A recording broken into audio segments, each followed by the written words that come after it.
Дорогие зрители, мы рады снова приветствовать вас в нашем пресс-центре. Мы работаем в прямом эфире.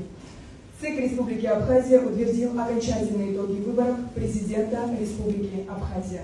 Общее количество бюллетеней, полученных на участке, 138 618.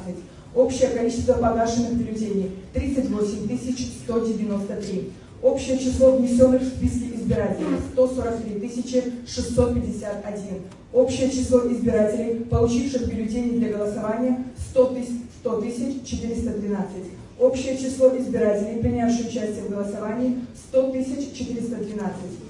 Ардзинба Адгур Амиранович, 41 708 голосов избирателей. Гунба Бадра Зурабович, 54 954 голосов избирателей.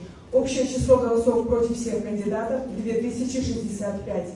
Общее количество бюллетеней, признанных недействительными, 1687. По результатам повторного голосования по выборам президента Республики Абхазия Центральная избирательная комиссия решила избранным президентом Республики Абхазия считать Гунба Бадру Зурабовича, избранным вице-президентом Республики Абхазия считать Бигвава Беслана Владимировича. 3 марта 2025 года.